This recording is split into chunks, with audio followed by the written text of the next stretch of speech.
नेहा के आने से शालिनी अब अपने देवर रोहन का ख्याल नहीं रख पाती थी। नेहा को शालिनी का उसके पति से बात करना बिल्कुल भी अच्छा नहीं लगता था। एक दिन, रोहन, मुझे मंदिर छोड़ दो ना। हाँ भाभी, चलिए। तभी वहाँ नेहा आ जाती है। भाभी, आप ऑटो से चली जाइए ना, हम लोगों को तो लेट हो रहा है, हम चलते हैं। चलो रोहन। अरे मंदिर जाने में सिर्फ 10 ही मिनट तो लगेगा, बाइक से ले चलना मुझे। सॉरी भाभी, आज आप मैनेज कर लीजिए प्लीज। शालिनी उदास हो जाती है। एक दिन नेहा अपनी सास के कमरे में उनका सामान रखवाने में मदद कर रही होती है। तभी उसकी नजर एक अंगूठी के डब्बे पर पड़ती है। वो उसे खोलकर देखती है तो उसमें सोने की बहुत ही सुंदर अंगूठी मिलती है। अरे मम्मी जी, ये अंगूठी तो बहुत सुंदर है। हाँ बहू, मेरी सास ने मुझे दी थी। कितनी अच्छी अंगूठी है, और मम्मी जी के कमरे में यूं ही पड़ी हुई है। इसे तो मैं ही ले लेती हूँ, बेचकर अपने लिए एक सोने की चेन या कंगन बनवा लूंगी। नेहा अंगूठी का डब्बा चुरा लेती है और वो ज्वेलरी शॉप जाने के लिए घर से निकल ही रही होती है। तभी वहाँ शालिनी आ जाती है। अरे नेहा, कहाँ जा रही हो इतनी हड़बड़ी में? आपसे मतलब, आप तो बस मेरी निगरानी करती रहा करो, ताकि रोहन से मेरी चुगली करके अपने नंबर बढ़ाओ। अरे ये कैसे बातें कर रही हो नेहा? मुझे लेट हो रहा है, मैं चली। शालिनी नेहा के हाथ में अंगूठी का डब्बा देख लेती है और फिर रसोई में वापस चली जाती है। एक दिन उनकी सास रोते हुए अपने कमरे से आती है। अरे, मेरी अंगूठी गुम हो गई है। पता नहीं मेरी इतनी कीमती अंगूठी कौन ले गया। क्या हुआ माँ? कहाँ गुम हो गई अंगूठी? भगवान जाने कहाँ गुम हो गई। तभी शालिनी को याद आता है कि उसने एक पुरानी अंगूठी का डिब्बा नेहा के हाथ में देखा था। वो नेहा की तरफ देखती है तो नेहा के चेहरे का रंग उड़ा होता है। तभी वहाँ ज्वेलरी शॉप का मालिक आ जाता है। अरे मेहरा जी, आप यहाँ कैसे?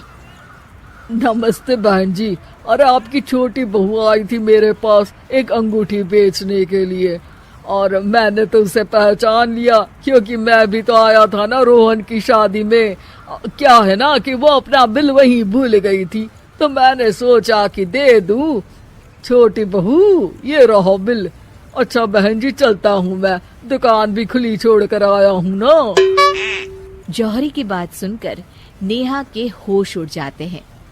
सब उसकी तरफ गुस्से से देख रहे होते हैं। तभी शालिनी बोल पड़ती है। मम्मी जी, नेहा की कोई गलती नहीं है। दरअसल इसने वो अंगूठी मेरे कहने पर बेची थी। मैंने चुराई थी वो अंगूठी और इसे कहा था कि मेरी माँ की अंगूठी है तो बेच आओ इसे अच्छे दाम पर। सब ये सुनकर हैरान हो जाते हैं। बहू, मुझे तुझसे ये उम्मीद नहीं थी। भाभी, मैं सोच भी नहीं सकता कि आप ऐसा करोगी और आपने नेहा को इसमें फंसाया। मैं तो आपको कितना अच्छा इंसान समझता था। सभी अपने कमरे में चले जाते हैं और रोहन बहुत ही गुस्सा हो जाता है। भाभी ऐसा करेंगी? कभी मैंने सोचा भी नहीं था। उन्होंने तुम्हें भी इसमें शामिल किया?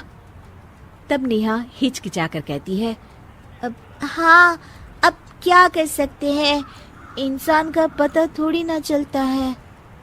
इस घटना के बाद शालिनी की अब ना कोई इज्जत करता था, ना ही कोई उससे ढंग से बात करता था। यहाँ तक कि उसके पति नीरज ने भी उससे बात करना छोड़ दिया था। सुनिए, नाश्ता तो करके जाइए। तुम्हारे हाथ का खाना खाने से अच्छा है कि भूखा ही रहूं। हाँ? रोहन भी भाभी से दूर ही रहने लगा था। एक दिन वो मार्केट गया तो वहीं ज्वेलरी शॉप का मालिक उसे रास्ते में मिल गया। अरे रोहन, कैसे हो? घर पर सब ठीक ठाक? अब जी मेहरा जी, सब ठीक है। और वो सोने की चैन कैसी लगी? सोने की चैन? हाँ, वही छोटी बहू आई थी ना, उस अंगूठी के बदले चेन ही तो बनवाई थी उसने अपने लिए। पर भाभी ने तो कहा कि बस अंगूठी बेचनी थी। अरे नहीं नहीं, अंगूठी बेचकर चेन बनवा ली थी। आप बिल चेक करके देखिए ना, उसमें सब कुछ लिखा तो है।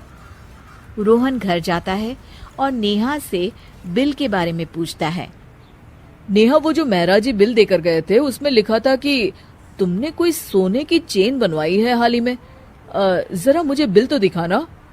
नेहा ये सुनकर घबरा जाती है। क्या रोहन, तुम मुझ पर शक कर रहे हो? अरे जो कहा है वो करो ना, चेन दिखाओ मुझे और बिल दिखाओ मुझे। नेहा घबराते हुए चेन दे देती है।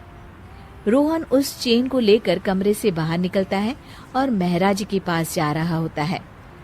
सुनो तो, कहाँ जा रहे हो मेरी चेन लेकर? मेहरा जी से ये पूछने के लिए कि क्या ये वही चेन है जो अंगूठी से बनी है। नेहा रोने लगती है।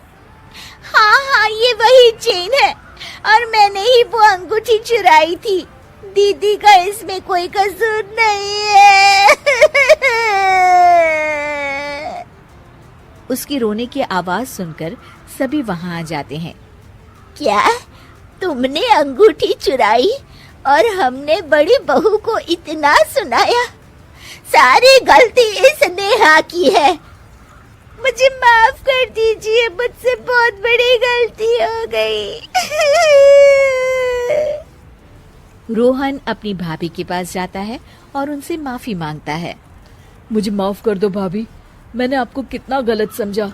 सच जानने की कोशिश भी नहीं की कि आप तो ऐसा कर ही नहीं सकती। मुझे माफ कर दो भाभी। अरे कोई बात नहीं रोहन, तुम दोनों बच्चे हो अभी, बच्चों से तो गलती हो जाती है ना। मम्मी जी, आप भी माफ कर दीजिए इन्हें।